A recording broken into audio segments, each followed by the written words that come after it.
Okay, hello everyone. I'm Lizzie Ruff, and it's my pleasure to welcome you to this tour of Holocaust Museum LA's first virtual exhibit, Recalling a Lost World. David Labkovski brings the stories of Sholem Aleichem to life.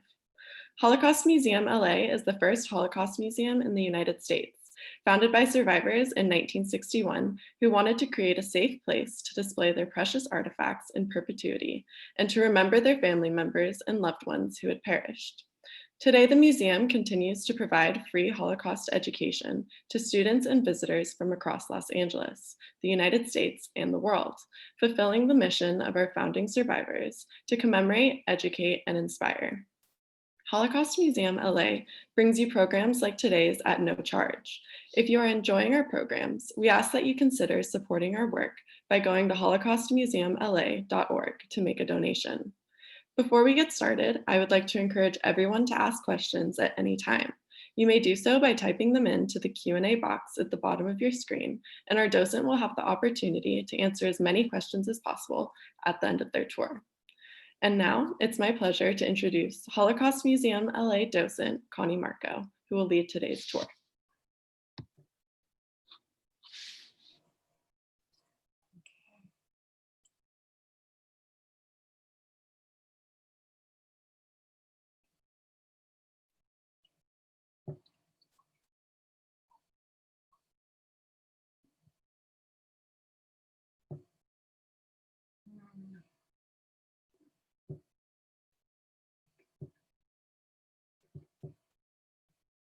Hello.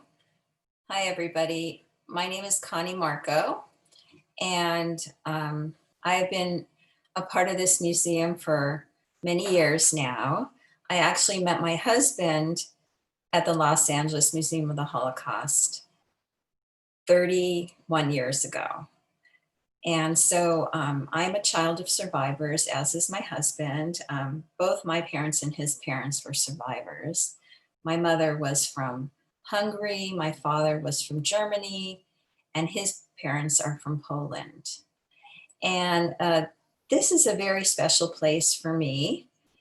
I love to educate people about the Holocaust and to teach not to hate. And that's so important in our world today.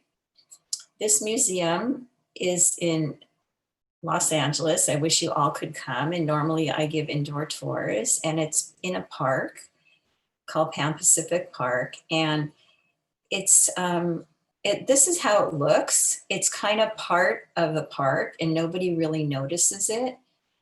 It was created, the architect's name is Hagi Belsberg, and I grew up with him, as did many people whose children were born here in this neighborhood, because this is where all the survivors came that came to LA. They lived in this neighborhood. And this is the park where I would play as a child. And Hagi's mother and my mother were good friends. And many of the docents, not the docents, the survivors that speak here are people that I grew up knowing because they were friends of my parents. And now that my parents are gone, this place really makes me feel at home.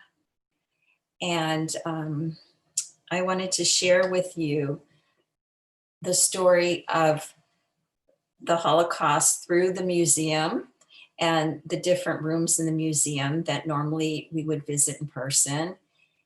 And also to tell you about the David Lakovsky exhibit that's here at the museum, a virtual exhibit that I encourage you all to attend, because it was supposed to be in person, and that too is online. And I'm going to give you a taste of that, but you can actually go on through holocaustmuseumla.org and see the free exhibit. And it's animated, and it's really a great experience. So please do that when you can.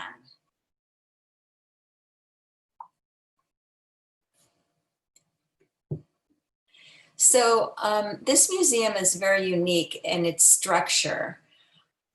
The way it is you walk into the lobby, and then as you go through the different rooms in the museum, the light and the ceilings come down, the light darkens, and as you get more into the story of the Holocaust and the atrocities, you'll see as we go through the museum what the room looks like. And then you turn the corner and you come back, thank God, to liberation and freedom again, and you come back into the light. And this is the first room in the museum. This is called The World That Was. And here we talk about what life was like before the Holocaust and many years before the Holocaust. So for 2,000 years after the Jewish people lost their political independence in the land of Israel, most Jews lived in diaspora as a minority group across the globe. Jews maintained their religious and national singularity, creating a rich culture and often fusing with the customs around them. And this is the inside of a synagogue and the artwork that was very common in these synagogues, lots of folklore. And here are some of the artifacts in room 1, traditional items that were used and still are used today in Jewish practice. And a lot of these are donated by Holocaust survivors. And here I want to show you what life was like for the Jewish people during the Middle Ages, speaking about the 14th, 15th, 16th century. And I want to expose you to these dolls and tell you this story. This is Trudy Sobel. And she's a survivor. And this is a picture back before the Holocaust. And this is her doll. And this was taken away from her by the Nazis. And so after she survived, she wanted to talk about the history through dolls. And I think this is the best way to explain how Jews were treated back in the Middle Ages. And the Jews were always a minority in the countries in which they lived, and they were not treated well. And I often teach this to children and students that come through the museum about hate and try to relate to their world, which is bullying. So kids bully each other because either their culture or their popularity, or if they have some kind of a handicap. And I showed this to them of how it would feel to be singled out. And so, like, I want to give you an example. This doll over here is from Hungary. Okay, and back in the day, this is how Hungarian people dressed. Now, my mom was from Hungary, and this is a typical outfit, minus this yellow hat that this doll is wearing. And Jewish people had to wear this hat to notify everyone around them that they were Jewish and they were less than, and they didn't have to be treated with respect or decency. And these are dolls from other countries. This is a doll here from Turkey. And this poor doll that's dressed up like a Jew would have to dress in those days is wearing a yellow sash, yellow circles, yellow hat, and even having to wear different colored socks so that people could actually make fun of them in a big way. And here you see a pointy hat and stars, and this is someone from England and having to wear. So to let you know that even before Hitler made Jews wear a yellow star 2 inches by 2 inches in the front of their clothing and the rear of the clothing when they went out in public, this was going on long before then. Here is a picture of a typical synagogue or shul, it's called, during the Middle Ages and onward, when people were allowed to practice, and this was throughout Poland and Germany, and these were in shtetls. So shtetls were towns where the people living in those towns were Jewish, and they usually were poor because they were restricted to living in certain places like the Pale of Settlements, and they got by, but they would have a lot of problems. There were pogroms, which were for no reason, just going and killing everybody in the town because they were Jews and they wanted to rid the area of Jews. I mean, life was very hard for Jewish people. And I'm going to now switch and talk to you about our exhibit, which is Recalling a Lost World. And David Labkovski is someone who was born in Vilnius, was living in Vilnius, Lithuania, and he was born in 1906. And this is the actual painting of the synagogue in his shtetl, in his small town where the Jews were, the part of where the Jews lived. And here is a painting that he painted from memory. And here's the synagogue as well. And what you see here are, he could create, and make you feel what it was like to live in those days, and what, life was like for the Jewish people, selling their wares, communicating. The streets were narrow and it was a dense area where the Jews were allowed to live. But in Lithuania, they welcomed the Jews. And so Lithuania became like the Jerusalem of the East. This was way before Israel was created in 1948. And this is where everyone came to learn and to study and create. So there were things called yeshivas, those were learning centers, and artists and poets and writers created the Young Vilna Society, and David Lakovski was a member of that. And this building in front is a library. So it was one of the first libraries, and Vilna was a place that had some of the first publishing companies. Most people didn't even know how to read, but reading was always a Jewish value. And this is the inside of that library. And there were 100 chairs that were constantly filled, and people could not check out books, so they would come and read, and then they'd write down whatever they wanted to. And people would come from everywhere to study here and to learn.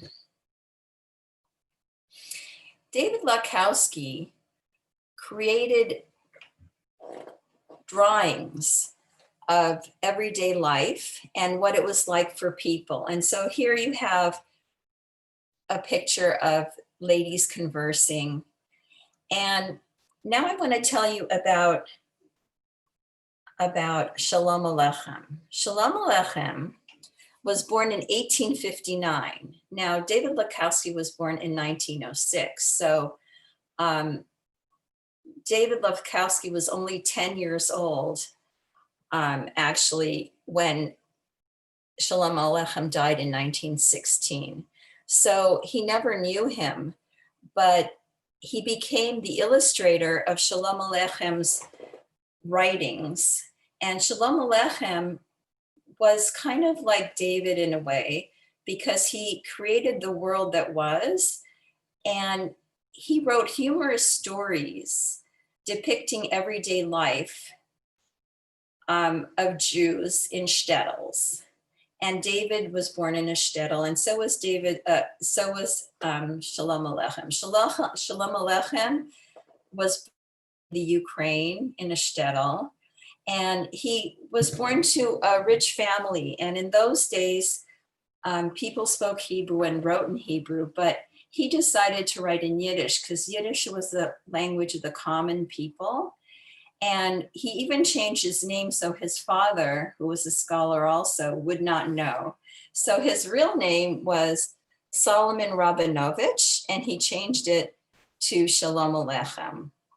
And because of his writings in Yiddish, he made Yiddish a prominent language and made it very popular again. And I will show you some more. And then what happened is David Labkovski ended up illustrating his stories. And so I will show you in our exhibit pictures that were that are on display and illustrate the stories of Sholem Aleichem. So this is a tailor, and here is a scene of the shtetl that David painted. And David was just so talented in descriptively painting the scenes of, emotionally of what these people's lives were like and how they looked and how they went around did their daily business. And so here is the background you can see is how they lived in poor quarters and narrow streets and a large amount of people in the streets. And what's very interesting is he actually painted himself here in this picture. So this is David as a young artist carrying an easel through the town, which he would have done.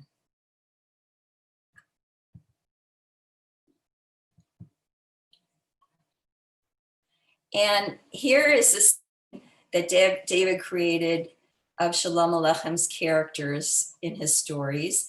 And he actually painted in Sholem Aleichem. This is how Sholem Aleichem looked interacting with his characters. And here you have a scene of Sholem Aleichem's pretend village, which was typical of the shtetls in those days, pre-war. And here you have that synagogue, as a matter of fact, that you saw in Vilna as a center of this painting. And here are more scenes. And here's the typical life of, here's a mother wiping her son's nose. And you can see the poor clothing that she's wearing. And it's just, the way these people lived. And here you see Tevya, the dairyman. And this character actually was used as a central character in the play of Fiddler on the Roof. So you can, in your mind's eye, get a glimpse of what it was like, in the shtetl and that kind of life from the film and from the play. And here again, you see Sholem Aleichem. So typically, I'm going to go back to the tour of the museum now, and I encourage you to see this visual exhibit because it's really amazing. And I'm not going to show you all the slides that I normally do when I do a virtual tour because of time, and I want to focus on certain things. So I'm going to be like going through slides, and we'll do that. So let me see if I can. Okay. So here's a few last slides, or one last slide. We'll see. Oh, here's a picture of David Lankowski as an older man, and actually interacting with, which was impossible, with Sholem Aleichem. But Sholem Aleichem was David Lankowski's muse, so this is a very special painting that David created. And now we're back to the museum, and we're still in the world that was. And so here you have some pictures of how people lived in Eastern and Central Europe before the war. And I wanted to show you that this is Gabriella Karen as around 10 years old at her birthday party. And she's a very prominent survivor speaker at our museum. And I grew up next door to her. Her son and I grew up together. He lived next door to me, Rom. And like I said, many of the people there make me feel very at home because they're people that I know. And here is a picture of my father and his sister. My father was from Cologne, Germany. He lived in a big city, and he only had one sister. And he lost his whole family in 1938. Germany actually kicked all the Jews out of Germany into this like no man's land in Poland. And if they weren't German citizens, and my father was born in Germany, but because his parents were born in Poland, he wasn't considered a German citizen. And he escaped Denmark. He to Denmark through a Jewish organization that was training children how to be agricultural students to till the soil and start the creation of Israel. So he was held, he was kept for 5 years on a farm in Denmark, hidden. And Denmark was great to their Jews, and we'll talk about that later. And this is a picture of my mom before the war. She lived in a shtetl in Hungary. And this was her older brother, Paul. And her whole family, except for one sister, was murdered in Auschwitz upon arrival. And she was 14 when she went to Auschwitz. And she was liberated near Dachau on her way to be killed on a train by the American soldiers. Here you have a map of Europe in 1933. And you can see here, it shows you the population and percentages of Jews that lived in these countries. So you see that in Poland, it was 10% Jewish. There were over 3 million Jews. In Russia and the Ukraine, there was close to 2 million. And in Russia itself, there was close to 1 million. What's interesting to note is Germany, because when Hitler came into power, he blamed the Jews for all the problems that Germany had having lost World War I. And I asked students when they come into the museum, what percentage of Jews do you think there were in Germany at the time that Hitler took power in 1933? And they usually say a very large percent, which is what you would think. But the truth be told, it was less than 1%. You see over here, it was 0.8% of Germany was Jewish. So it was clearly blatant anti-Semitism, and years of that was able to convince the German people that Hitler's methods were right. So in the world that was, this is the Torah, and this Torah is the 5 books of Moses, is comparable to the Old Testament. And this one was actually from Czechoslovakia that was handwritten in 1813, and we have it on display in the museum. Now we're going to enter room 2. And room 2, we just left room 1 over here, and we're coming down the hallway. And the ceiling is starting to come down a bit. and less light. You see all the light over here. There's much less light here. And you enter over here. And this is the room called, this is the room where Hitler came into power in 1933. So here you see him. He was appointed Chancellor of Germany, but he abused his power. And here are all the people that welcomed him. And here he is standing on the balcony. And right away, when he came into power, he started propaganda against the Jews. And throughout this display case are different things that depict the propaganda that he used. And I will talk about a few of those things.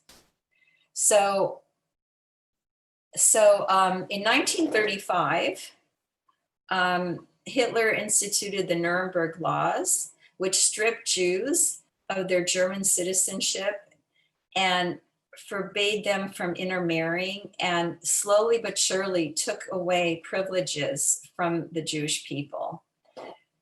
And so here you have, you weren't allowed to intermarry. So here's a woman who married a Jewish man, and she's walking through the streets on parade with these SS men who are like, this guy's laughing, with a sign that says, "I am a pig because I married a Jew." And likewise, here's a man who's it says in German that he's a pig as well because he married a Jewish woman. So other rules that came into effect were Jewish people weren't allowed to have positions of learning anymore. They couldn't teach in the schools. They couldn't walk in the street. They had to walk. They had to walk in the street. They couldn't walk on the sidewalk. They were forbidden to go to movie theaters, to going to museums, to going to any public places. They could only shop in the market at certain hours. They had curfew.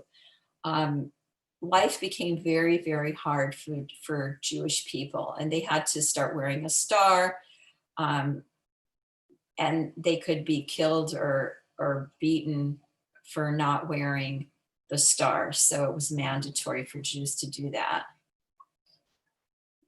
And the Nazis communicated their ideology in any way they could, through education, through films, through books.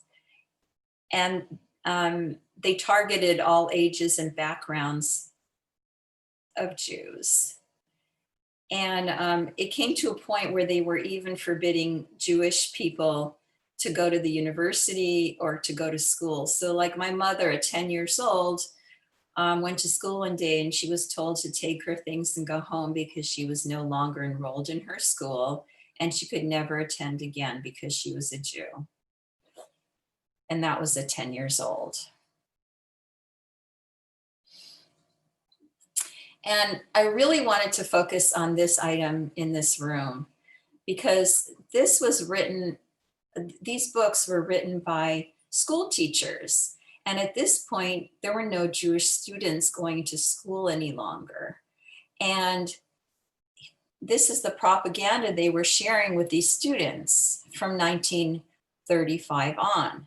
So here they're showing you what an Aryan looks like, and here's what a Jew looks like. And here the teacher is trying to educate the children of how Jews have big noses and they're ugly. And I asked students to tell me adjectives, and they come up with adjectives such as strong, muscular, good looking, tall, works hard, good look, all these things. And then I asked them for adjectives. Okay, fat, and like not clean shaven, and smoking, and caring about money, and wearing with a suitcase, and busting out of his clothes, and very creepy looking. And so this is the image that they wanted to portray, that all Jews are this way. And this is more things that are on display in the room, but I'm not going to talk about it today. I will tell you now about Kristallnacht. So that was in 1938. And that was when it's called the Night of Broken Glass. And all the synagogues were burned, and all the Jewish places of business, the glass was shattered. That's why they call it Crystal Night, the Night of Broken Glass. But it's also really a pogrom where the government officially targeted the Jews. And that night they killed many thousands of Jews and took a lot of them away from their families, a lot of the men. And you know, when you destroy a synagogue, you destroy a person's culture, their place of worship. It's really a sad day. It was a sad time for the Jews, and it continued to get worse and worse. And no country really wanted to take in the Jews at all. And so England was one of the places that took in 10,000 children. And it was called the Kindertransport. And these children often, they were taken and either adopted or whatnot in England, and most of them never saw their parents again. We're fortunate to have a child of one of these Kindertransport survivors, Michelle, and she goes to the museum and gives wonderful tours and tells this story. So now we're entering the third room of the museum, and this is when the war began in 1939.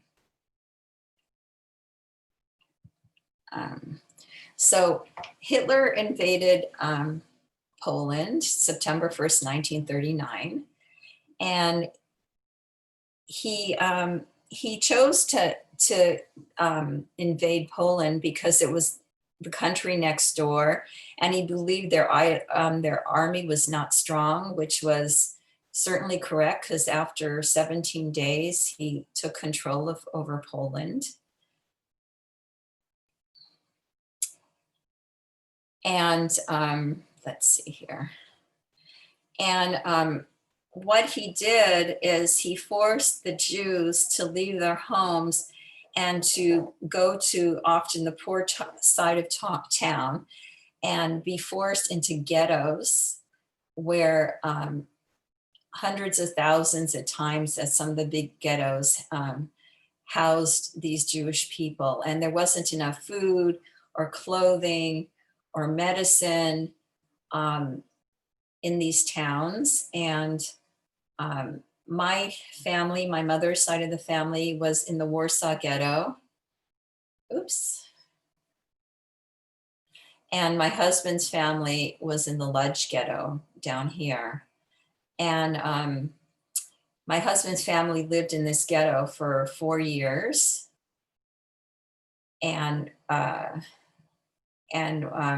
was one of the last families to leave the ghetto and went to Auschwitz,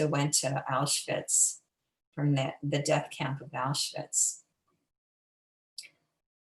In the ghettos, here's a picture in a ghetto of people were crammed together, many families in a one-bedroom apartment, and people had large families back then. And people were just starving from hunger and dying in the streets. This is the Lodz Ghetto, where people that were able to work would be given permits to do that, and they would cross over this bridge. And the Germans were so awful, these SS people. My husband's aunt, Ray, told us stories that she would go across this bridge to work. She was a teenager, and the SS people below would shoot bullets up and kill people for sport. Just shows you the total cruelty. And oftentimes what they would get for their work would be a loaf of bread, and they would bring it home, and like Ruth would share it, Ray would share it with the rest of her family. And that would be all that they had to eat. And this is more of that. And this is still in that room about the war. And what I want to say is that Hitler was born in Austria, and Austria welcomed him to take over Austria. And he just didn't have, he annexed Austria because he didn't even have to fight. Around now, Jews in Europe and Central Europe were being put into these ghettos. And in Russia and in places like Lithuania, people were shot by bullets. And there was this group of Nazis called the Einsatzgruppen. And this is a scene in Russia where pits were dug, and the soldiers would shoot the people into the pits. And they would wanted to conserve bullets. This is so sad. And here's a picture of a mother holding her child. They were told to hold their child, and they were hoping that the bullet would penetrate through the heads of both of them. And if not, then the children would just be buried alive. And this is Babi Yar in Russia. And 30,000 people were killed in 3 days there. It's a huge massacre. And there were many collaborators, people who were in these villages and towns that participated in the rounding up of Jews and actually the killings, because they then took their properties, their homes, their clothing, their belongings, and they never liked the Jews in their town to begin with.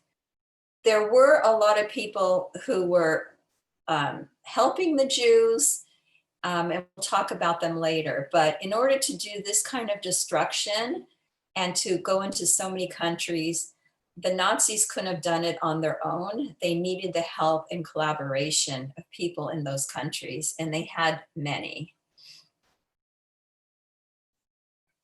So here's that sad picture. So this is a beautiful chateau in Wannsee, Germany. It's a suburb of Germany, and it's on a lake.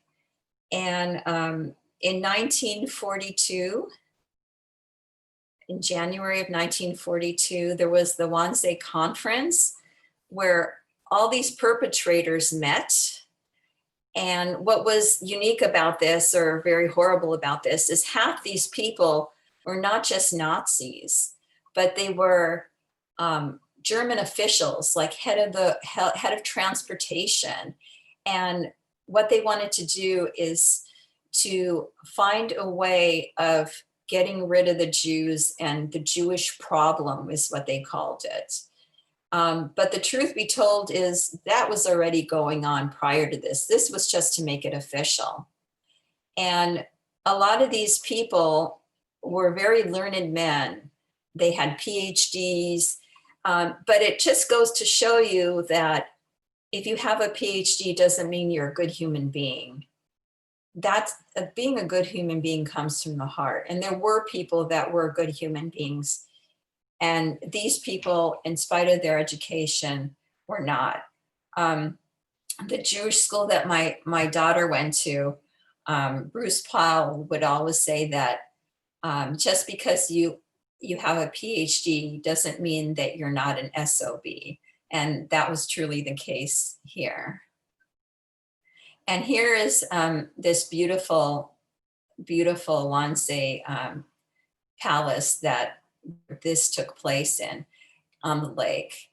And what's really special about it today is that I visited it not long ago with my husband, and it's a place now where students are brought from all over Europe to study what went on here and the atrocities that were decided upon in this house. Now we're entering the most dismal part of the museum, the concentration camp area, where the Jews were brought to be killed. And as you can see, the ceilings are very, very low. There's no light in this area at all. And it's very cold, you know, with the cement everywhere. And here you see, these are Hungarian Jews that they were separated when they got to the concentration camp. And if you were under 18, or if you were over 40, and if you had any kind of handicaps or deformalities or whatnot, you were put in a line to be exterminated in the gas chambers. So all these people here ended up being gassed, and then their bodies were cremated in ovens. Just very sad. My mother was on such a train from Košice in Germany, in Hungary, for a few days with no food and water, crammed into a boxcar with maybe 80 to 100 other people. And upon their arrival, was separated from her family. And she was only 14, but she lied and said she was 18. So she was put on the side to live along with her sister, but the rest of her family was taken away. And also my mother had a set of twin brothers who were 8 years old, and they were pulled out to be experimented on by Dr. Joseph Mengele, who did experiments without anesthesia and documented everything. And he was considered the doctor of death. And he asked for twins at the selections, and my grandmother stepped forward with the twins, and my mother never saw her again, or of her brothers. And here you see the platform where the men and women were separated. And these are belongings. The people were told that they were going to a better place, and they should take a suitcase of their things with them. And the Germans were hoping they'd bring valuables. So these are some of the artifacts that are loaned to our museum from Auschwitz that the people brought with them on the trains. And here are more people that are on their way to be gassed. Sad. And here is the gas that was put into it. They were told that they were taking showers, these people, and to put their clothes on a hook and to remember which hook they put their clothes on. And after their shower, they would get back and eat their clothes. But the truth is that when they were put into this room that supposedly was a shower, other people would go through their belongings, and if they had any gold or anything worthwhile, they'd take those out and collect it for the Nazis. And then they'd go into these rooms that looked like shower heads, but actually what came out of those shower heads was Cyclone B gas that would kill them within 15 minutes. And then these are the ovens where their bodies were cremated. And here's what a typical uniform looked like. And this is one of our cherished survivors who speaks at the museum. And here's his number that they tattooed onto him, because once you got to the camps and you were chosen for work, you were no longer, you were dehumanized. And so they gave you a number and no longer a name. And these are the women who also were chosen to work.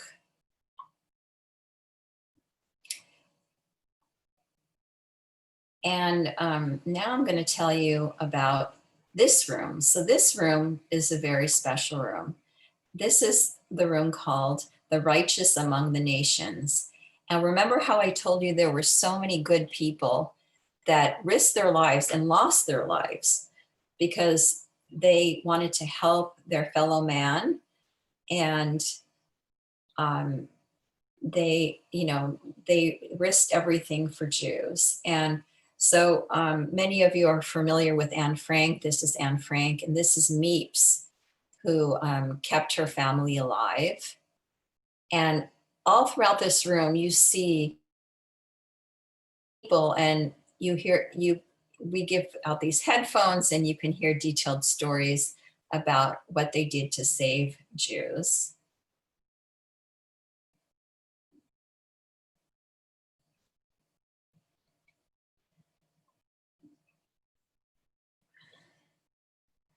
And here's Oskar Schindler. Schindler's List, you've heard of the story where he saved hundreds of Jews by having them work in his factory, slave labor, of course. But he said that they were needed. So if you were on Schindler's List, you weren't chosen to be killed. And now I'm going to talk to you about the country of Denmark. And Denmark was very unique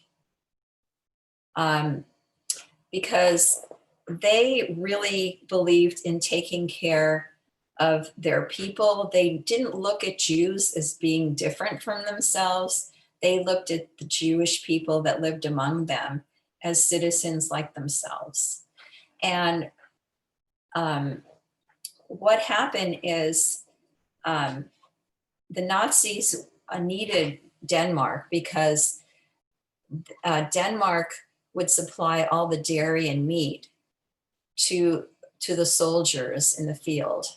And so they didn't want to just totally control them because Denmark was very adamant about not wanting to be controlled. So they cooperated with the Danish people. And eventually they ended up taking over Denmark because they no longer liked the way they were, taking care of their Jews. And so the Jewish people,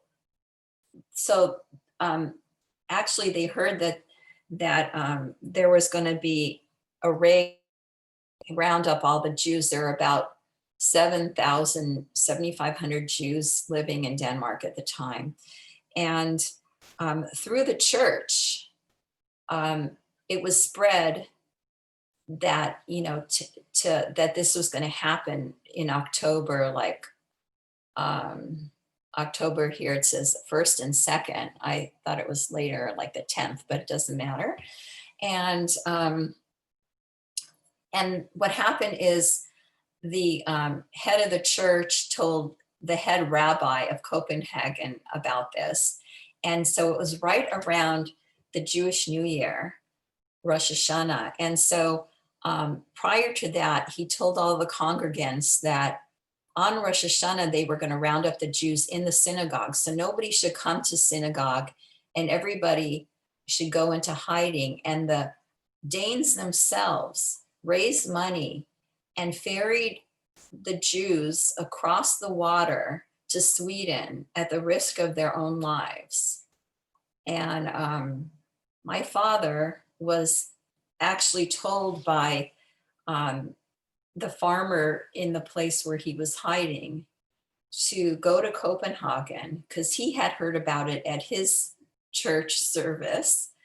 And it was about a 3-hour trip on bicycle to get to Copenhagen, but the farmer had heard about it and told my father to go there. And my father went and showed up on the docks and was taken across in a boat. So here's a picture of an actual picture from my father's camera, the kind of work he was doing when he was on this farm in Denmark. He knew nothing about agriculture, but learned it obviously because he had come from a big town like LA. And here are actual pictures from his camera as well. This is the farm he lived on, and the snow, it was snowing there. And this is my dad. He's like 17 or 18 years old here on the farm.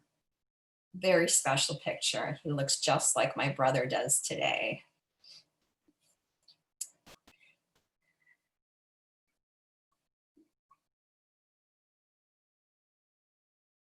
And when the war was over in 1945, and the Allies went in and liberated the camps and whatnot, they actually didn't even know there were camps. And this is a very interesting picture because these are basically Black soldiers that the US had sent,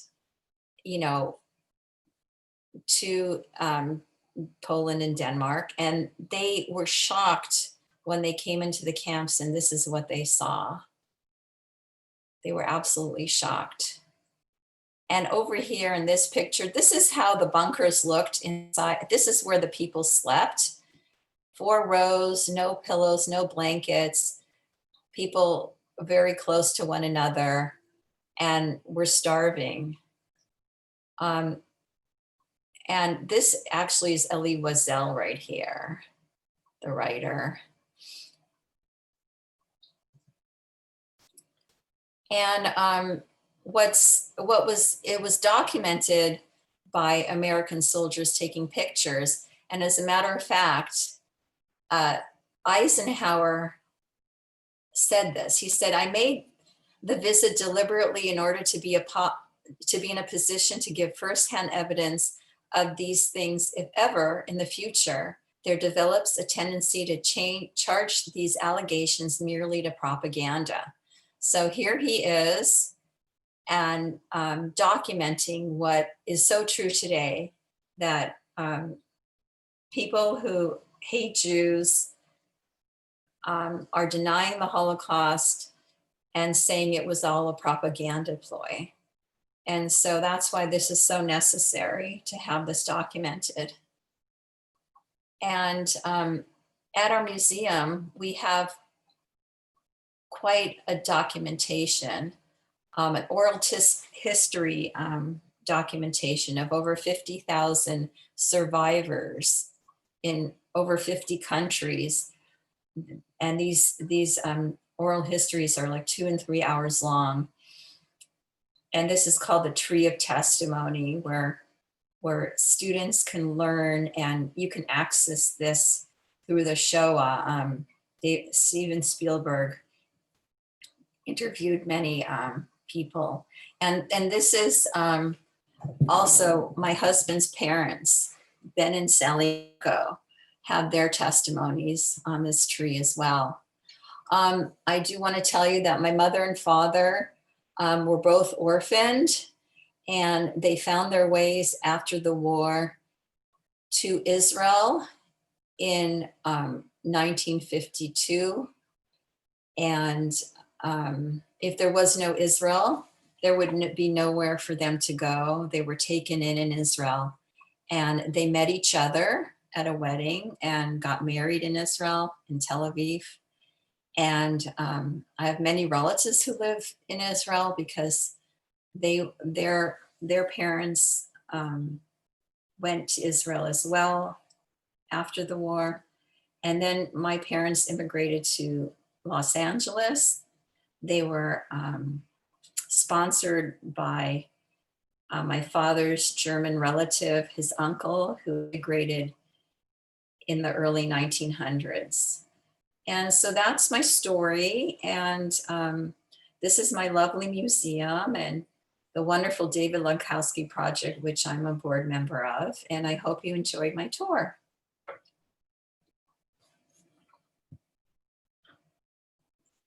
Great, thank you so much, Connie, for that incredible tour. Now let's take a moment to answer some questions from the audience. Let's see. So our first question here, how were the photos of the survivors as young children recouped by them? Were their homes and possessions confiscated? Okay, can you hear me okay? All right. Um, so that's a question that's often asked. It's a good question. Many of these people, the survivors, their families sent pictures to people who lived in America and in other countries, well, mostly America. And so these pictures are pictures that the survivors found when they came to America, and like they were children, like my mom was a child and she came here, and had she so like for example, my father's uncle had pictures and he gave what he had to my mother. And in some cases, my mother, this is an amazing story. So it was still unsafe after the war to go back to your hometowns because there was so much anti-Semitism, and they actually killed people who returned to their home, like they did in my husband's father's village. And so my mother finally found out where like the maid lived that worked for her parents in their home. And she knocked on the door, and when the door opened, all her parents' possessions were furniture was in this woman's house.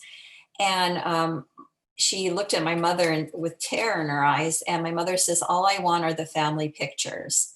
So this woman gave my mother some of the only pictures, a few of them, which I have now. Wow, that's amazing. Okay, our next question. Do we know who took that sad picture of the person shooting the person holding the child? Did the Nazis take those photos? And a follow-up question to that is asking basically if the Nazis took the photos of people who were being exterminated as well. So they actually did. They documented a lot of things. And they actually did take lots of photos. They tried to burn them and destroy them when the Allied forces were approaching, but many of them, what the things that we do have and the footage we have is all stuff that they themselves had documented.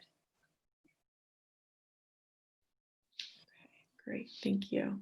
And then another question from the audience. I heard that the US government didn't want information about the death camps to come out after the war. Can you please comment on that? Well, it's true that Roosevelt was not a friend of the Jews, and he actually made it harder for the Jews to immigrate to America than it would be normally, because there were immigration quotas, and he actually made the Jews go through such hoops to get into the country that many of them were not able to do all the requirements, and they perished.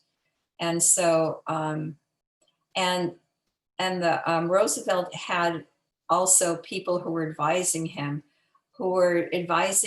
not to get involved. And had they bombed the railroad tracks going into Auschwitz, 500,000 Hungarian Jews wouldn't have been killed, and he knew about it. But those are the choices that were made during those years. Okay, and another question. Were the tattooed numbers put on prisoners at other camps other than Auschwitz? I don't know. I really don't know. And of course, those numbers were only put on the people who were chosen to work.